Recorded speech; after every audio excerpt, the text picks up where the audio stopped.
Welcome to The Right Stuff. I'm Sheena, and you're going to have to suffer with me and my guests for another couple of weeks because the Blisses are still busy doing all their life things. So, this week I've got Tamara on again because I just, can't resist her. She's got a magnetic pull, what can I say? And we are going to talk about author brands. Something that I get asked a lot by authors is, what is an author brand? How do I make it happen? And I don't understand what makes my book special. So how can I actually create a brand? How can I expect other people to get excited about my books when I can't actually explain to them what it is I do? I think it's a great question, and I think it's one that a lot of authors neglect because they don't approach their books as a product or themselves as a product. I agree with that. Okay, so I think I think your point is absolutely correct. Writing is a business. It's absolutely a business. And as the author, you are the creator of this product. And so your brand, because of the nature of the beast, is very, very important. People are curious about the people who write books. So if they like a book, they want to figure out more about that particular author. That's just how we are. It's kind of like movie stars. They play a role. You know that that's not actually them, but that doesn't mean you don't want to know what they're like in real life. Mm-hmm. Absolutely. So I think we need to start off with what is a brand, because I don't think everyone has a stronghold in business. So yeah, let's look at what that is. So a brand is simply a set of hooks or concepts or qualities that the mind uses to organize an experience. Okay, so simply put, those are the things that people think about when they consider a brand. So if you're thinking about Nike, for example, what does that bring to your mind? You think about the swoosh, just do it. You think about fast, you think about performance, you think about sports. So that is all part of the Nike brand. Shoes. Yeah, shoes. Yeah, but comfortable shoes. Yes, Sheena is a Nike fan. Yes, and I won't wear anything else. Don't come near me with any of the other brands.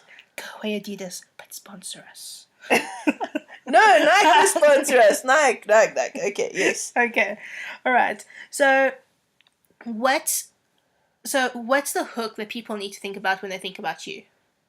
Is basically it. You or your books. Okay. A big mistake a lot of authors make when they're trying to create a brand is they think that genre is simply enough. It's not nearly enough. No, genre just gives you a very surfacey indication of what you write. I mean, it doesn't even give you full depth into what you write. Now, if you think about Stephen King, you don't just think, okay, he's a generic horror writer. He's a very specific type of horror writer. Indeed. Okay, so what genre are you going to write, but what are you going to do to make that very uniquely you?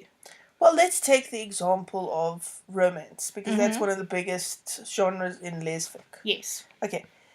I, on the Lesbian Review, have actually categorized all romance into two main categories. So the first is gentle romance. Okay. This is a romance where the two get together. It's a very sweet love story. There's not a lot of angst in it.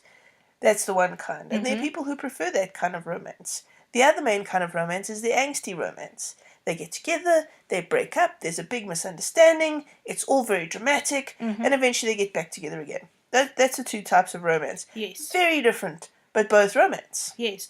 So if we can put some names to authors. Okay. Okay. So if you think light, fun romance, who do you think? Melissa Braden. Okay. If you're thinking angsty romance. Radcliffe. Okay. So, right. So now with some more mainstream people, yes, because I've got some examples further on. I jumped the guns. Okay, Nora Roberts writes romance. Okay, and she's a huge romance writer. She's written over 250 books. Wow, I know, and she writes a slightly heavier type of romance. Okay. Then you get Meg Cabot, who wrote The Princess Diaries. Okay, so she also writes adult stuff, but if you think about the lightness of Princess Diaries, that is what she writes. And she is very much known for that, whereas Nora Roberts is known for a very different type of romance. So they both write romance, but the genre doesn't actually do much to define them or their brands. Okay. So think about it that way. Another kind of romance, which is also in lesbic, is the rom-com romance, which is a very different kind of a creature again. Yes. Claire Lydon's All I Want for Christmas, Poppy Jenkins by Claire Ashton fall into that. Yes, but even if you think about Claire Lydon versus Claire Ashton, besides them both being Claires, come on, England, you need different names. I can't believe you just said that, but yeah, okay. Very different. Like, Very. even though they're both lighter, Poppy Jenkins and All I Want for Christmas is completely different. Absolutely. They have very different and unique ways, writing styles, which gives them their brand in their own right. But if they can't figure out how to talk about that, they're never going to be able to convince people to read their work. Exactly. So why is a brand important? Because it allows you to pinpoint exactly who you're targeting and what they want from you and give them exactly that. It allows you to create marketing material that speaks to that. For example, Lee Winter writes Ice Queens. The minute I say, you want an Ice Queen book, get a Lee Winter book, right? Because people know that they like that kind of bitch of a person who then thaws through an interaction with another person and then becomes a nicer human being. Your brand gives you a reputation, so people Yes. know what to expect. They know the quality of your work. Yes. There's also name recognition that gets built in. Yes. So, hey, with Stephen King, for example, you want a horror, Stephen King. Yes. You know exactly what you're going to get. Now, an interesting thing is that Stephen King did a thought experiment. Well, it was more of a practical experience. Okay. But he said that people buy his books because he's Stephen King. Okay. And he wanted to test if that was true or not. So in the 80s, he wrote books and he put them out under the name of Batman. So under this name, he wrote these books. And these books sold, but nowhere in Stephen King numbers. Like, some of them weren't even successes because they sold so little. Then a journalist got very suspicious. And he figured out through IP paperwork that Stephen King was actually the author. Right. Okay. Published an article and boom, they sold like hotcakes. Exactly. Okay. So poor Stephen King was like, it's my name. So people actually aren't buying my books on merit. They're buying it because it's me. Because the books were the same quality. I don't know if it's poor Stephen King if he sells lots and lots of copies, I must say. I don't know if it's poor Stephen King at all, but okay. Well, it depends. Like, he wasn't looking at it from a money point of view because he is super successful. He wanted to test the theory of, is my work actually good? Is it worth it? Or is it because people will buy it because it's me? I mean, you get to a different kind of... But that's a whole... Yes, okay. That's a whole other podcast. So, name recognition as proven by Stephen King. Right. Okay, the master, apparently. Okay. Well, if you look at somebody like Lee Winter, right? Lee Winter's gone and written 3 entirely different novels. Now, while they're not all huge, super successful novels, what she's done is she's gone and created herself this little, very staunch following of readers who will read pretty much whatever she puts out. If Lee Winter had to scribble on a piece of toilet paper and pin it up somewhere, there'd be 20 of us there reading. No, but that's exactly what you want. That's a brand. Yes. Except that I think authors need to be careful about how they do their brand. No, it's true, but it's the start of a brand. Okay. Okay. So the next thing that you need to look at from an author branding is brand unity. So making sure that your brand is cohesive. What a lot of authors don't realize is that when you're publishing, people expect you to write certain things, to write things in a certain way. So they have expectations on you.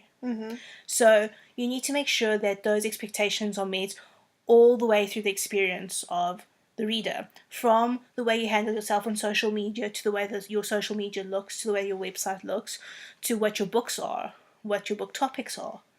Everything has to follow from one to the other.